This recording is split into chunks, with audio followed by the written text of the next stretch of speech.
I've been an eye nurse for 6 years. I've held the hands of dying patients more times than I can count. I've watched doctors perform miracles. I've seen families say goodbye. I've declared time of death alongside physicians who tried everything. I've brought people back from the edge when everyone else had given up hope. But nothing, absolutely nothing prepared me for the night. I had to look a 23-year-old in the eyes and pretend everything was going to be okay, while his insurance company decided if he was worth saving. My name is Amy Chun. This is the story of May 15th, the night that broke something fundamental inside me. The night I realized I wasn't just a nurse anymore, was a hostage negotiator between a dying patient and a system that saw him as nothing more than a billing code with a $sign attached. This is about what it feels like to watch someone bleed to death in slow motion while you're on hold with an insurance company, about the paperwork that somehow matters more than pulse rates, about the forms that take priority over heartbeats, about holding yourself together professionally when everything inside you is screaming, about smiling at a terrified patient while you're dying inside because you know the system is failing him and there's nothing you can do about it. And ultimately, this is about the moment I had to choose between following orders from administration and following the oath I took when I became a nurse. The radio crackled at exactly 2:47 a.m. Incoming trauma. 8:04 minutes. 23-year-old male, motorcycle versus car, significant injuries, unstable vitals, possible internal bleeding. I was already moving before the transmission ended. 6 years in the E-cheese, you to run toward chaos, not away from it. You develop instincts. You hear certain words: motorcycle, unstable, internal bleeding, and your body responds before your brain fully processes the information. Bay 3, charge nurse, Marcus called out, his voice cutting through the usual emergency room chaos. Amy, you're primary on this one. Get it set up. Now. I ran to Trauma Bay 3, my sneakers squeaking on the freshly mopped floors. Started the ritual I could perform in my sleep after 6 years. Grabbed the rapid infuser from the equipment room. Check the intubation tray blade sizes, tubes, stylet, everything in its place. Make sure we have O-negative blood ready in the warmer. 4 units to start, more on standby. Gloves in every size. Gowns, face shields, protective equipment. 4 kits laid out on the sterile field. Central line kit ready. Chest tube kit within arm's reach. Crash cart positioned. Defibrillator charged and ready. Everything we'd need to save a life. Everything I'd prepped 1,000 times before. Doctor. Jasmine Cole came in right behind me, already tying her trauma gown with practiced efficiency. What do we know? Motorcycle accident, 23 years old, unstable vitals. That's all we have so far. 4 minutes out, Jasmine's jaw tightened in that way. I'd learned to recognize over 8 years of working together. 23. We both knew exactly what that meant. Someone's kid, someone's baby, some mother's whole world, someone who just started their life and might not get to finish it.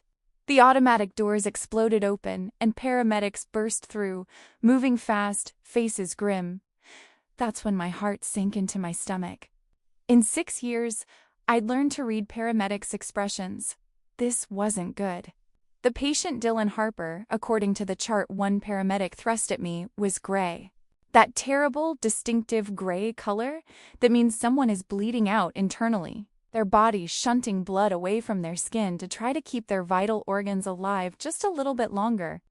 His face was so swollen and blood-covered I couldn't make out his features clearly. His chest was rising and falling too fast, too shallow, too desperate. The kind of breathing that means the body is fighting a losing battle and knows it.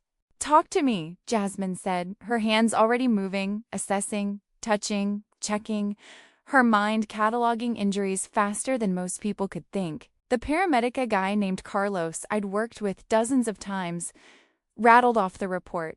Dylan Harper, 23 years old, T-boned by a drunk driver at Riverside and 5th about 40 minutes ago. Multiple trauma, Blood pressure started at 110/70 at the scene, now 82/42 and still dropping. Heart rate 148. Respiratory rate 32 and shallow. We've got 2 large bore IVs running wide open, gave him 2 liters of normal saline en route. GCS was 13 at the scene, now down to 11. He's in bad shape. Doc, real bad. We transferred him from their gurney to ours, trying to be gentle, knowing it was impossible. The movement made him scream, this raw, animal sound of pure agony that cut right through my professional detachment and stabbed directly into my heart. I know, I'm so sorry, I said automatically, taking his hand, squeezing gently. We've got you now. You're safe. We're going to take care of you. But even as the words left my mouth, I knew they might be lies. He wasn't safe. I could see it in the monitor display. Blood pressure 78/40, still dropping, heart rate climbing. His body was trying desperately to compensate for whatever was bleeding inside him. Jasmine worked with the focused intensity that made her one of the best trauma doctors in the state. Listening to his chest with her stethoscope, pressing carefully on his distended abdomen, checking his pupils with her penlight, firing off orders for labs, imaging, medications. Decreased breath sounds on the right side. Trachea's deviated. He's got a tension pneumothorax.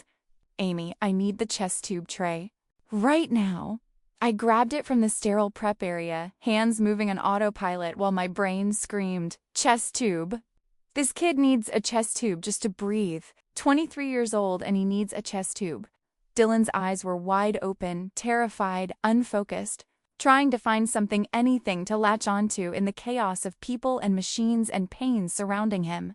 When his gaze finally found mine, I saw the question written clearly in his expression, even though he couldn't speak.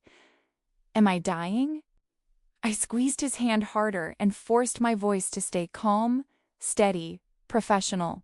Dr. Cole is one of the best trauma surgeons in the entire state. You're in the best possible hands. We've got you. What I didn't say, what I couldn't say, what no nurse ever says. Yes, you might be dying. Your blood pressure is in your boots and dropping, and we don't know where. You're bleeding from yet, and you might not survive long enough to make it to the operating room.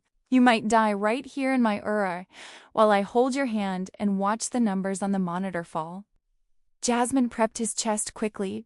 Betadine, drape, local anesthetic that probably didn't do much given his level of shock. This is going to hurt, she told him honestly. I'm sorry, but I have to do this or you'll stop breathing. She made the incision.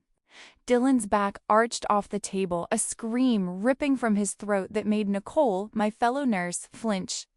I held his hand with both of mine now, my other hand pressing on his shoulder, trying to keep him still, trying to anchor him to something real while his world dissolved into pain and terror.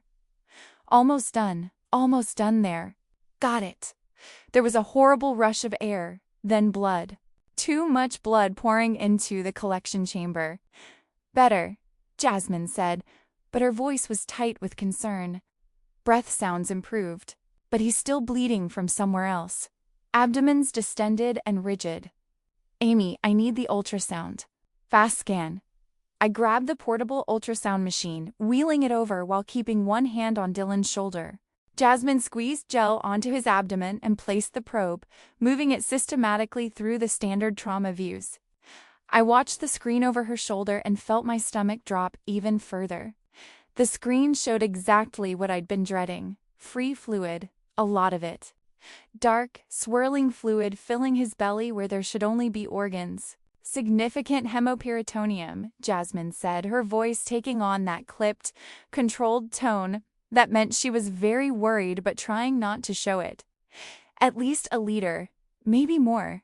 Probably liver laceration. Could be spleen too. Amy, he needs surgery immediately. Call the OR. Tell them we need a room now. Not in 10 minutes, not in 5 minutes. Now. I grabbed the phone on the wall, punching the extension for the OR while keeping my other hand on Dylan's shoulder. He was looking at me again, trying to communicate something through the pain and fear and oxygen mask. "It's okay," I told him, brushing his hair back from his forehead with my free hand, a gesture I'd done for my own son countless times. "We're getting you to surgery. The surgeons are going to fix you up." The OR answered after 3 rings that felt like 3 hours. "OR desk, this is Jennifer." "Jennifer, this is Amy Chun, down in Trauma Bay 3. We need an operating room immediately. 23-year-old male with massive hemoperitoneum, probable liver laceration, possibly spleen too. He's bleeding out. Blood pressure is 76/38 and dropping. We need a room right now. Stand by." Stand by? So we didn't have time to stand by. Every second we waited, Dylan lost more blood, more pressure, more of a chance at survival. "This is urgent," I said, hearing my voice rise despite my training to stay calm. "He's actively dying. Blood pressure 74/36 now. We need to move him to the OR in the next few minutes or he's not going to make it." "I understand. Let me check with the charge nurse about room availability and I'll call you right back." "Check availability? He's dying." But I swallowed my frustration and hung up. Looked at Dylan, whose eyes were starting to close. "Stay with me, Dylan. Stay awake. Look at me. That's it. Good job." The phone rang 30 seconds later. I grabbed it. "Trauma Bay 3. Amy, it's Jennifer from the OR. OR-2 is available, and we're calling in Dr. Nakamura now. He's the vascular surgeon on call. But Amy, ... single quotes." Her voice dropped. "We're going to need insurance authorization before we can proceed." My blood went cold. "What?" "He's insured through HealthGuard Premier." I pulled up his information. "They require pre-authorization for all emergency surgeries over $100,000. It's in their policy. Hospital administration is calling them right now to get approval." "How long will that take?" saying. The rep told them maybe 30 minutes for the authorization to go through their system. I looked at the monitor. Blood pressure 72/34. Heart rate 156. I looked at Dylan, whose skin was getting grayer by the second. I looked at the blood-soaked sheets beneath him, at the chest tube still draining, at the rapid infuser pumping unit after unit into his veins while it poured out internally just as fast. "Jennifer, he doesn't have 30 minutes. He probably doesn't have 15 minutes. I know, Amy, I know. But those are the protocols we have to follow. My hands are tied. Administration is handling it. They're trying to rush the authorization through." I hung up, fighting the urge to throw the phone across the room, to scream, to grab Dylan and wheel him to the OR myself and dare anyone to stop me. "What's the holdup?" Jasmine asked, looking up from adjusting Dylan's for medications. "Insurance authorization. HealthGuard Premier requires approval before we can use the OR for surgeries over $100,000. Administration is calling them now." Jasmine stopped moving. Just completely stopped. Stared at me with an expression I'd never seen on her face in 8 years. "You're joking." I wish I was. "How long?" 30 minutes minimum. Maybe longer. I watched the color drain from Jasmine's face. She looked at the monitor, looked at Dylan, looked back at me. In 8 years of working together, through mass casualty events and multiple victim traumas, and every kind of horror that Jaw could throw at us, I had never once seen Jasmine look scared, until that moment. "Call Dr. Reyes," she said quietly, her voice shaking slightly. "Page her. Tell her we need her down here immediately. Tell her it's urgent, doctor." Elena Reyes arrived 3 minutes later, bursting through the doors, still tying her trauma gown. I'd worked with Dr. Reyes for 6 years. She was tough, brilliant, took no crap from anyone, fought for her patients like they were family. If anyone could fix this nightmare, if anyone could cut through the bureaucracy, it would be her. Showing blood pressure now at 70/34. the blood everywhere at his gray face, and I saw her entire body go rigid with controlled fury. "Talk to me. Everything." Jasmine gave her the complete rundown while I kept holding Dylan's hand, kept monitoring vitals, kept adjusting for drips.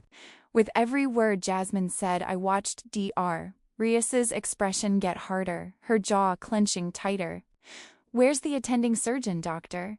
"Nakamura is on his way in. He's 15 minutes out. But he's waiting in OR 2 when he gets here." "Problem is, administration locked the OR, doctor." Reyes's head snapped up. "They what?" "Locked it." "Won't give us the access code without insurance authorization. HealthGuard Premier requires pre-approval for emergency surgeries over $100,000. How long for authorization? They're saying 30 minutes minimum." Dr. Reyes looked at the monitor. I saw her doing the calculation we were all doing. Looked at Dylan's gray face, at his shallow breathing, at the blood still slowly draining from his chest tube. "He'll be dead in 30 minutes, she said flatly. That's when Michael Brennan walked in. Hospital administrator. Perfect suit and perfect tie at 3 a.m. like he'd been at a business meeting instead of sleeping. I'd dealt with Brennan before on insurance issues.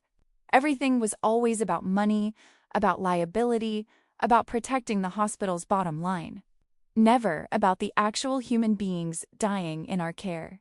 "Dr. Reyes, Dr. Cole. We need to discuss the situation with this patient before we proceed. We need to get this patient to surgery, doctor," Reyes said, her voice hard as steel. "Right now. Not in 30 minutes. Now. I understand your frustration, and I respect your clinical judgment, but we have protocols we must follow.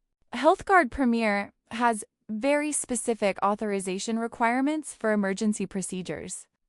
And if we don't comply exactly with their process, they'll deny the entire claim. We're talking about $150,000 to $200,000 in surgical costs that the hospital would have to absorb if they refuse to pay."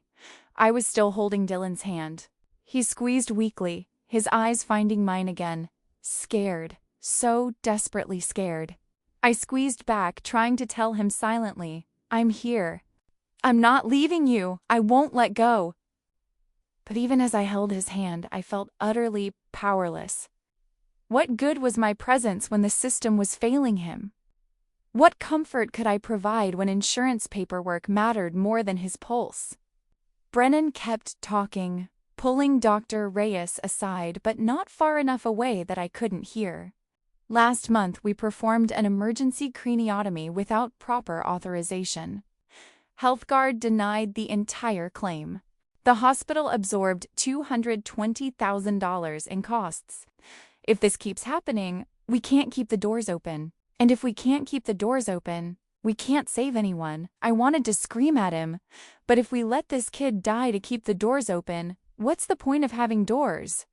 "So you're telling me to let him die while we wait for someone in a call center to check boxes on a form?" Dr. Reyes's voice was dangerously quiet. "I'm telling you that we need to follow protocol. Continue resuscitation. Stabilize him as much as possible.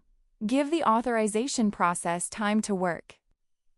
The insurance rep assured me they're expediting it. 12 to 15 minutes. 20 at most. I checked Dylan's blood pressure again. 68/32. Updated the chart with shaking hands.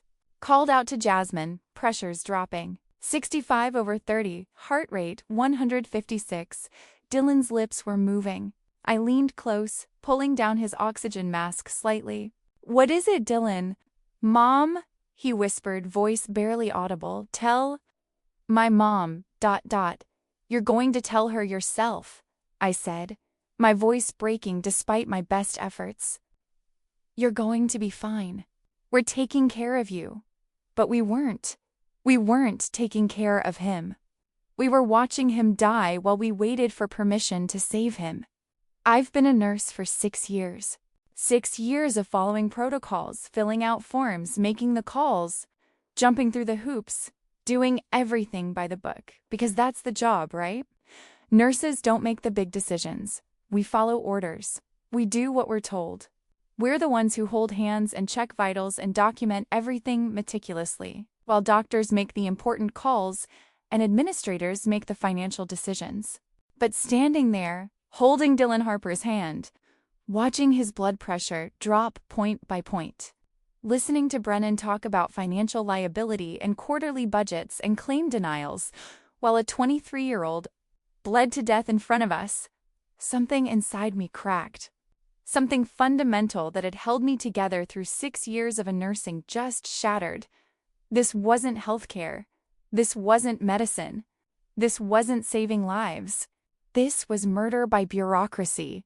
This was killing someone with paperwork. This was human sacrifice on the altar of profit margins and insurance company policies. I looked at Dylan, really looked at him. 23 years old. Someone's son. Maybe someone's boyfriend or husband. Someone who had friends waiting to hear from him. Someone who had plans for tomorrow and next week and next year. Someone with dreams and hopes and fears and a whole life ahead of him. And he was dying not because we didn't know how to save him, not because the injuries were too severe, not because we lacked the skill or equipment or knowledge, but because someone, somewhere in a call center or office building needed more time to process his claim, to verify his coverage, to check boxes on a form that would determine whether his life was worth the cost. "Amy," Dylan whispered again. So quiet, so weak. I leaned close again, my face inches from his. "I'm right here. I'm not going anywhere. Am I... dying?" What do you tell someone when they ask you that? What do you say to a 23-year-old who can feel his life slipping away? Who knows something is terribly wrong? Who's scared and in pain and looking to you for truth in his final moments? I couldn't lie to him anymore. Couldn't keep pretending everything would be okay when we both knew it might not be. "We're fighting for you," I said, tears streaming down my face now, not even trying to hide them anymore. "I promise you, Dylan, we are fighting so hard for you, doctor. Reyes is fighting. Dr. Cole is fighting. Everyone in this room is fighting for you." What I didn't say, we're fighting our own hospital. We're fighting the insurance company. We're fighting a system that's supposed to heal people, but instead treats them like billing codes. Tears ran down Dylan's face too, mixing with the blood and sweat.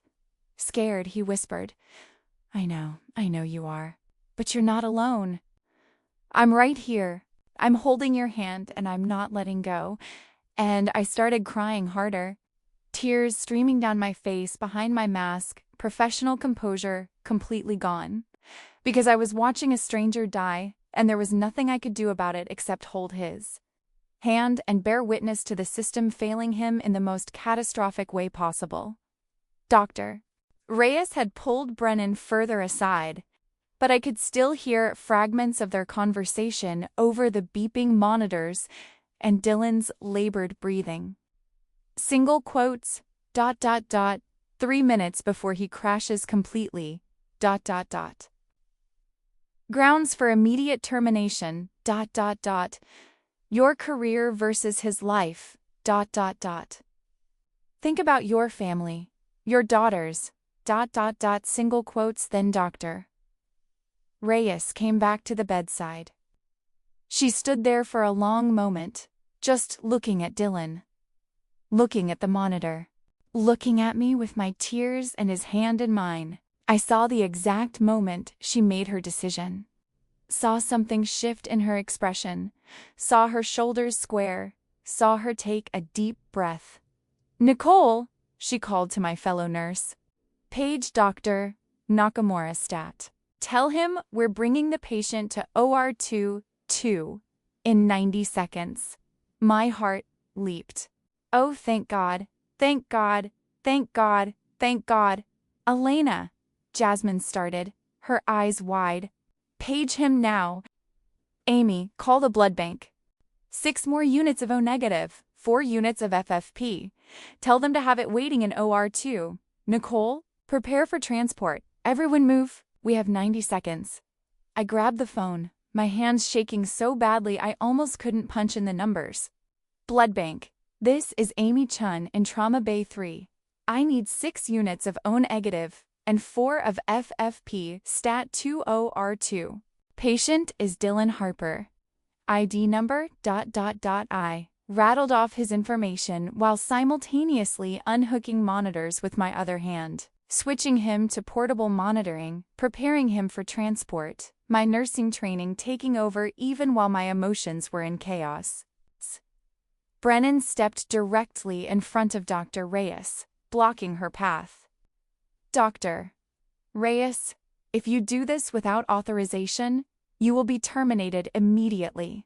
The hospital will not back you. Do you understand what I'm saying? You'll lose your job. You'll lose your career, everything you've built. Then you better call security to escort me out, Doctor, Reyes said calmly. But first, get out of my way so I can save this patient's life. I'd never been so proud of anyone in my entire life. I wanted to cheer. I wanted to hug her. I wanted to sob with relief. Nicole, help me, I called. We're moving now, ... single quotes. Together, we started the complex choreography of transport and hooking. Dylan from wall oxygen and switching to portable, transferring monitor leads, making sure 4 lines stayed in place, keeping the chest tubes secure. Every movement practiced 1,000 times, but feeling brand new because of what was at stake. Dylan was still conscious, still holding my hand with what little strength he had left. We're taking you to surgery right now, I told him, leaning close to his ear. You're going to be okay, doctor. Nakamura is the best vascular surgeon in the state. He's going to fix you up, and when you wake up, this will all be over. I prayed desperately that I wasn't lying this time. We ran.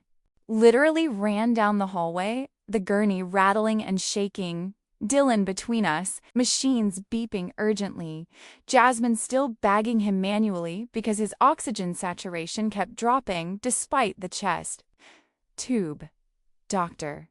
Reyes held the 4 bags high above her head with one hand, her other hand on the gurney rail, her face set with absolute determination. It kept one hand on the rail, one hand never letting go of Dylan's. You're doing great, I kept repeating like a mantra. Almost there, just hold on, stay with us. You're doing so great. Staff members stopped and stared as we passed. Everyone in the hospital knew. You don't run a trauma patient to the OR at 3 a.m. unless it's life or death, unless every second counts, unless you're racing against time itself. We were losing the race. I could see it in Dylan's face, feel it in his weakening grip. The elevator took forever. I watched his portable monitor while we waited. 62/28. Heart rate 162 and climbing. Come on, come on, come on, I muttered under my breath, pressing the call button again, even though I knew it wouldn't make the elevator arrive faster. The doors finally opened with an electronic ding that sounded absurdly cheerful given the circumstances. We rushed in, me jamming the button for the 4th floor repeatedly. The doors closed. The elevator started to move with agonizing slowness. 30 seconds that felt like 30 hours. The doors opened. 4th floor, surgical wing. We burst out, running again through the double doors. Down the final hallway.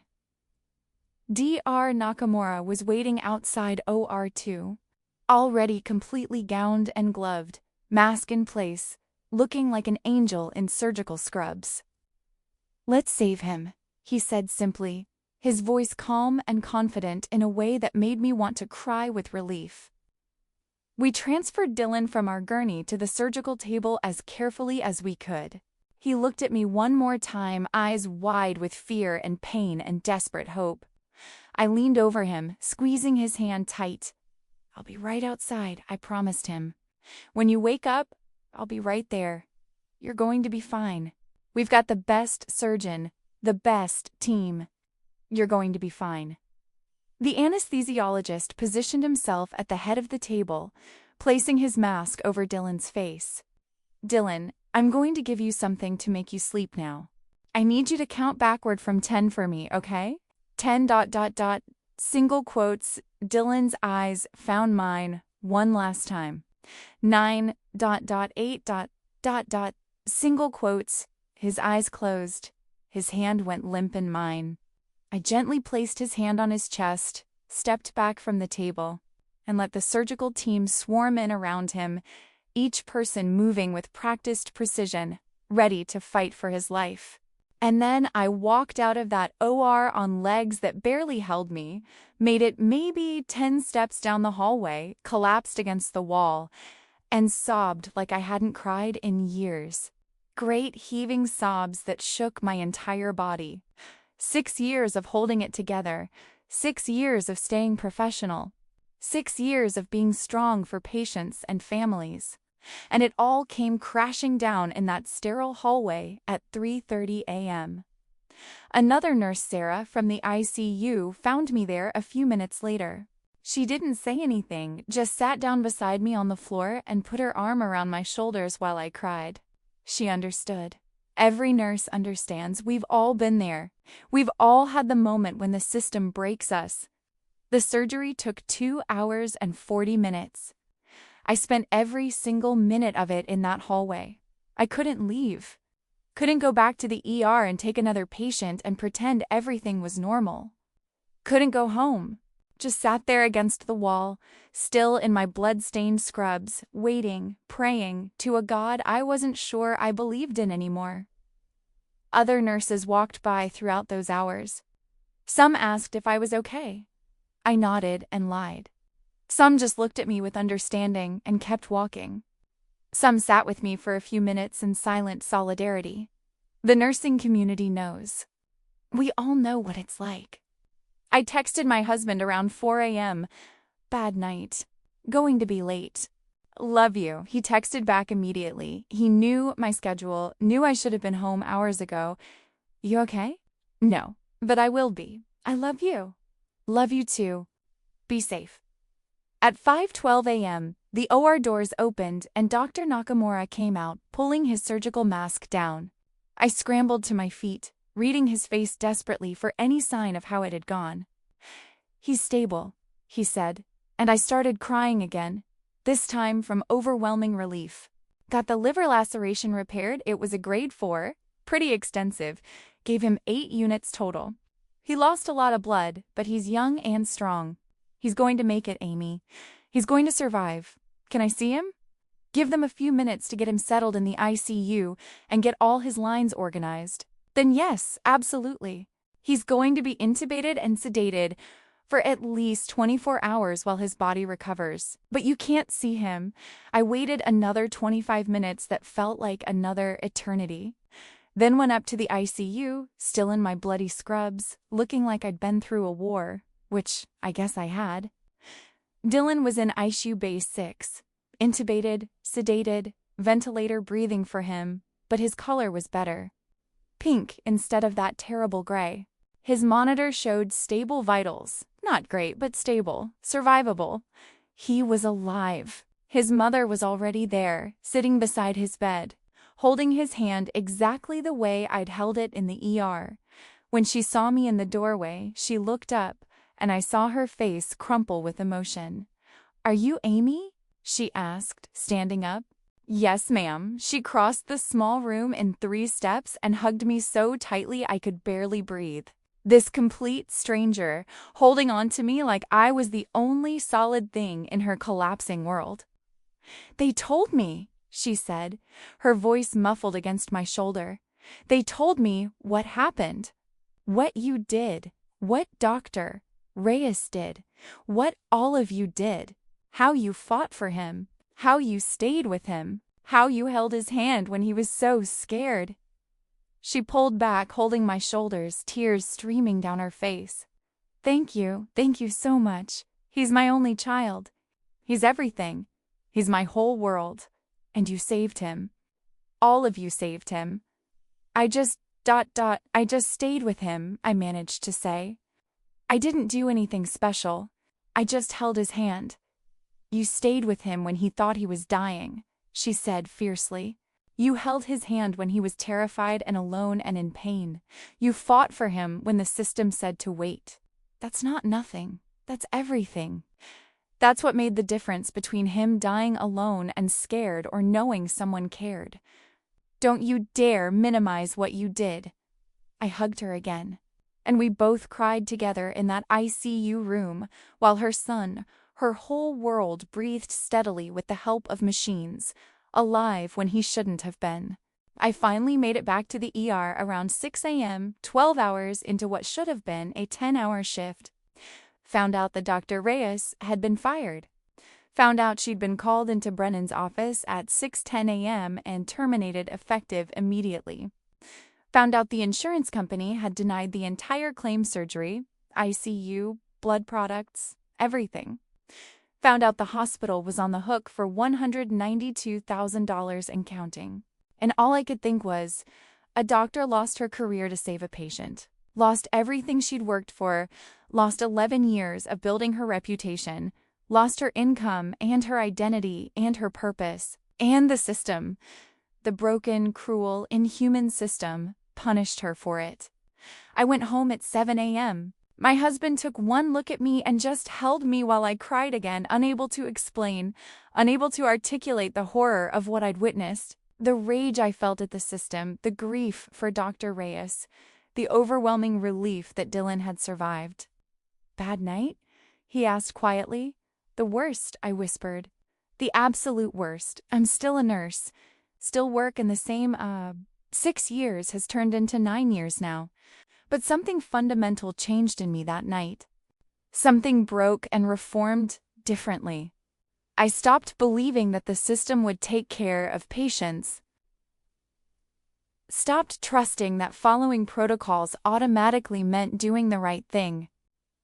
Stopped accepting that administration and insurance companies had patients' best interest at heart.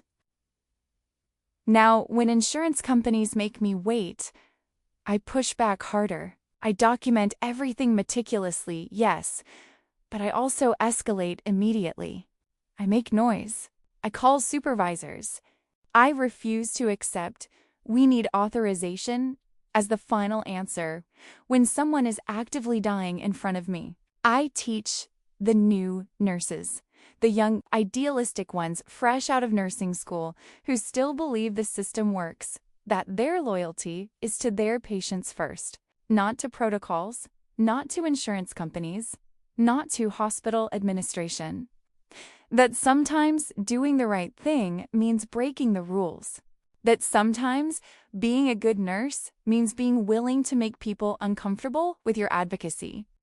Because I remember Dylan Harper's face when he asked me if he was dying. I remember the feel of his hand in mine, weak and desperate. I remember watching his blood pressure fall while we waited for someone in a call center to decide if he was worth saving.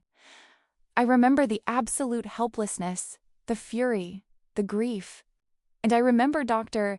Elena Reyes choosing him over everything else, choosing to be a doctor instead of an employee, choosing humanity over bureaucracy. I won't forget, can't forget. That night is burned into my memory forever. Dylan recovered fully. It took weeks of ICU care, then rehab, then months of healing. But he made it. He's 26 now. I know, 'cause he comes by the IA sometimes, brings coffee for the night shift, tells us about grad school and the technology he's building to fix the system that almost killed him. Building AI systems that can override insurance denials in true emergencies. Giving doctors back control of medical decisions. Making it impossible for what happened to him to happen to anyone else. If this story broke your heart, hit lift. If it made you angry, subscribe. If it reminded you of your own nightmare with the healthcare system, comment below and tell me what happened. Your voice matters. Your story matters. And together, we're too loud to ignore. Have you ever watched someone suffer while insurance companies made you wait? As a nurse? A patient? A terrified family member? Drop your truth in the comments. Someone needs to hear it. Share this with every healthcare worker who's felt this helplessness. Share this with every patient who's been denied care. Let them know they're not alone. Thank you for watching. Thank you for caring. Thank you for being willing to face the uncomfortable truth about what's broken. Now let's fix it. Together. Hit that subscribe button. Your voice plus mine equals change. We can see. See you next time. And thank you truly for listening to my story.